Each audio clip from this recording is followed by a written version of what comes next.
ተፍቶታል ጥሎታል ብሎ ይችላል። ወልቃይት ጠገዴ ሰቲት ሁመራ ዞን አስተዳዳሪዎች አንተም ጨምሮ የወልቃይት ጠገዴ ህዝብ ነፃ ወጥቷል፣ በነፃነት ያለ ህዝብ ነው ትላላችሁ በተደጋጋሚ። ነገር ግን ደግሞ በዚህ በኩል ደግሞ የፌደራል መንግስቱ ህጋዊ እውቅና አልሰጣችሁምና የወልቃይት ጠገዴ ህዝብ ጥያቄ መቼ ነው ህጋዊ እውቅና የሚሰጠው? እንግዲህ የወልቃይት ጠገዴ ሰቲት ሁመራ ህዝብ ከግፈኛው የህወሓት አስተዳደር መዋቅር ነፃ ወጥቶ ተላቋል። ለአንድና ለመጨረሻ ጊዜ ወደ ኋላ ላይመለስ ነፃ ወጥቷል። ምንም ነገር ጥርጥር የሌለን ህዝባችንም በዚህ ልበ ሙሉነት የሚናገረው ነው ማለት ነው። ስለዚህ በደም የተከበረ መዋቅር፣ በመስዋዕት የተገኘ መዋቅር፣ ይሄ መዋቅር ይሄ ማጽናት ያስፈልጋል። ስለዚህ ነፃ ወጥቷል። ከማን? ከግፈኛው የህወሓት አስተዳደር እና ጉልበተኛው ከዚህ መዋቅር ነው ነፃ የወጣ። ከዚህ ነፃ የወጣ መዋቅር ማስተዳደር በራሱ ትልቅነት ነው። ምንድናቸው የነበሩት በደሎችና ግፎቹ በደንብ ማየት ያስፈልጋል። ሰብአዊ ግፍ ደርሶበታል። ይህ ሰብአዊ ድርጊቶች የተፈጸመበት ምድር ቢኖር ወልቃይት ጠገዴ ምድር ነው። በየትኛውም ዓለም ከታየው ታለልም ያኔ አቅም አግኝቻለሁ ጊዜ ሰጥቶኛል ብሎ ወያኔ ሀገረ መንግስቱን ከተቆጣጠረ በኋላ መልሶ የማጥቃትና ይሄን ወልቃይት ጠገዴን ጠለምትም ራያም በኃይል ለመቆጣጠር እድል ቀንቶታል። እነዚህ ከባቢ ብቻ አይደለም እድል የቀናው ለመቆጣጠር ኢትዮጵያንም ለመግዛትም ለማስተዳደርም እድል ቀንቶት ነበር። ነገር ግን የተረከበት ትርክት ጠባብ ትርክት፣ ታላቋን ትግራይ ለመመስረት ኢትዮጵያንን ለመዝረፍ ከነበረው እሳቤ ተንኮታክቶ ማህበረሰቡን ታግሎ ለውጡ እንዲመጣ ሆኗል ማለት ነውና የማንነት እና ወሰን አስመላሽ ኮሚቴ ሲታገል ሰላማዊ ህጋዊ ሆኖ መነሻ ጥያቄው ሲያደርግ ያለፉት ታጋይ ወንድሞቹ ያስቀጠለ ነው ብሎ መውሰድ ይቻላል። የከፋኝ ትግል ምንም እንኳን በዛን ጊዜ ቢንኮላሽም ነገር ግን የህዝብ ጥያቄ የማንነት ጥያቄ ተሸንፎ አያውቅም። ስለሆነም የማንነት ጥያቄ ደግሞ እንደማይሸነፍ ይታወቃል።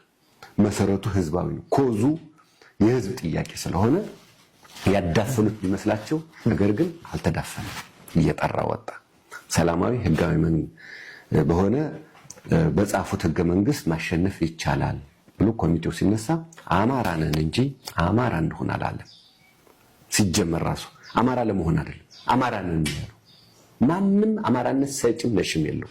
ማንነት ባለቤቱ ህዝቡ ነው። እኔ ማን ነኝ ነው ዋናው ጥያቄ ማለት።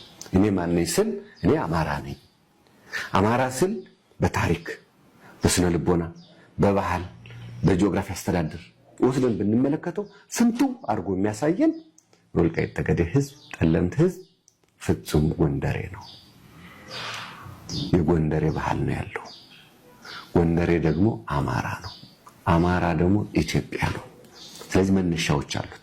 የትግሉ መነሻዎቹ እነዚህ መሰረት አድርገን ብንሄድ ግልጽ ማሳያዎችም አሉት ብሎ በህገ መንግስቱ አንቀጽ 39 አንድና 5 ላይ በዝርዝር ጠቅሶ ነው የማንነት ኮሚቴው ያቀረባቸው። ይሄ በጣም ግሩም ነው።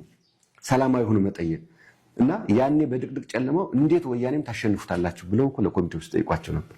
በጻፈው ህገ መንግስት ነው ምን ጥለው በጻፈው ህገ መንግስት በሌክሲስ ክሪፕቶዋን የተጻፈችውን ህገ መንግስት ንጥለዋለን።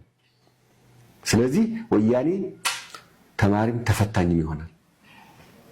ፈተናው ሳያልፍ ቀረ፣ ለውጡ እንዲመጣ ሆነ ማለት ነው። ስለዚህ በተጻፈው ህገ መንግስት ጥያቄው የእውነትና የፍትህ ጥያቄ ስለሆነ ማንም ሊያቆመው አይችልም። ስለዚህ አማራ ነን እንጂ አማራ እንሁን አላልንም የሚለው ትልቅ ቃል ነው። ይሄ መሰረት አድርጎ ኮሚቴው ሲታገል ቆይቷል። ህዝባችን ሲታገል ቆይቷል። የትግሉ መነሻ ግን ማንነቱን የሚደፈጥጥ ነፃነቱን የሚገፍ አንተ የምትለው ማንነት ሳይሆን እኔ የምልህን ስማኝ እኔ የምሰጥህን ነው የምትኖረው የሚለውን አስተዳደር ግን አሽቀንጥሮ ተፍቶታል ጥሎታል ብሎ መውሰድ ይቻላል።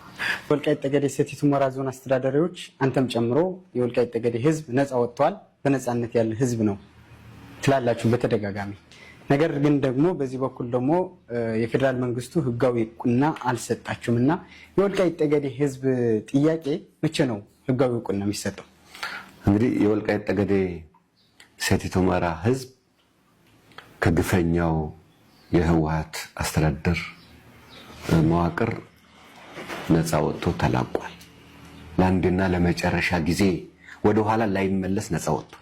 ምንም ነገም ጥርጥር የሌለን ህዝባችንም በዚህ ልበ ሙሉነት የሚናገረው ነው ማለት ነው። ይህ ነፃነት ዝም ብሎ የመጣ አይደለም፣ እንዲሁም ይታይም አይደለም።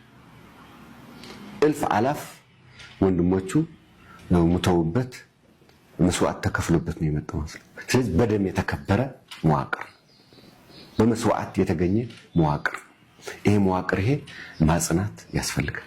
ስለዚህ ነፃ ወጥቷል። ከማን? ከግፈኛው የህወሓት አስተዳደር እና ጉልበተኛው። ከዚህ መዋቅር ነው ነፃ የወጣ። ከዚህ ነፃ የወጣ መዋቅር ማስተዳደር በራሱ ትልቅነት ነው።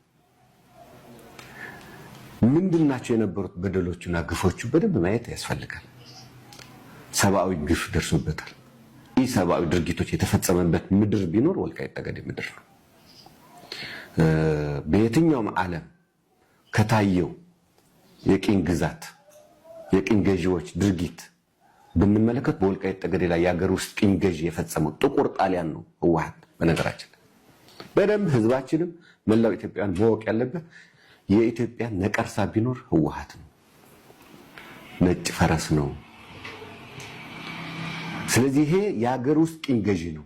ቅኝ ገዢዎች የፈጸሙት ድርጊት በሙሉ መመዘኛ ወስደን ብናየው ህወሓት የሀገር ውስጥ ቅኝ ገዢ።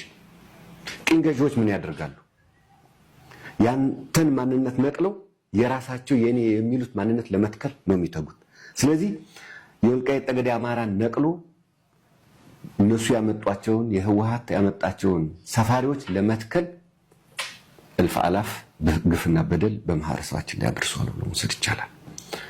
አንዱ ፖለቲካዊ ጫና ተጽዕኖ አድርሷል። ራስን በራስ የማስተዳደር ህገ መንግስታዊ መብት የገፈፈ ነው። ራስን በራስ የማስተዳደር ህገ መንግስታዊ ነው። እኔ የምተዳደረው በልጆቼ ነው ብሎ መብቱ የተገፈፈ ነው። ይሄ ፖለቲካዊ መብት የምንለው ዴሞክራሲያዊ መብት ማለት ነው። ይሄ ሁሉ የተገፈፈ ነው። ይሄ አካባቢ የሚስተዳደር የነበረው በልጆቹ አልነበረም ከለውጡ በፊት። ይሄን ብቻ አይደለም፣ ኢኮኖሚያዊ የሚወስደን ብናየው ትልቅ ጫና ሲደርስበት የነበረ ነው። ሰበብ እየተፈጠረ ከአካባቢው ተነቅሎ እንዲወድቅ የነሱ አርምድ የሆነ የህወሓት አርምድ የሆነ ፎርስ እያመጡ እየተከሉ እየገደሉ እያፈናቀሉ ከአካባቢው እንዲርቅ ማድረግ ነው። በምትኩ የሰፋሪ ፕሮግራም አንቱ እየተከፈለ የተሰራው ሁሉ ይችላል። ስለሆነም ኢኮኖሚያዊ ደግሞ ትልቅ ጫና ያደረሰበት ማህበረሰብ ሰበብ እየተፈጠረ ከአካባቢው ተነቅሎ እንዲሄድ ተደርጓል። ይሄ ብቻ አይደለም፣ መልማት የሚገባቸው አካባቢዎችም አላለሟቸው። ከለውጡ በፊት ለነሱ የምታመች ለሰፈራ ፕሮግራም ያመጧቸው ማህበረሰብ መንገድ ይጠረግለታል። የአካባቢው ምርት ያመረቱን ለማጓጓዝ ደግሞ አስፋልት ጠርገዋል። ከዛ ባሻገር ግን ማህበረሰቡ ትክክለኛው ማህበረሰብ አማራ ነኝ የሚለው ማህበረሰብ የሚኖርባት አካባቢ ግን ኪስ የሆኑ ቦታዎች እየገቡ አይጠርጉለት። መሰረተ ልማት እንደ መንገድ ያለ እንውሰድ፣ የትምህርት ተቋማትን እንውሰድ፣ አይሰሩ። አማርኛ እንዳትናገር፣ እኛ ለክተን ሰፍተን ምንሰጥህን ብቻ ተናገር፣ ለምን ይሄን ታረጋለህ የሚል በጣም አደገኛ የሀገር ውስጥ ቅኝ ገዢ ነው ህወሓት ብሎ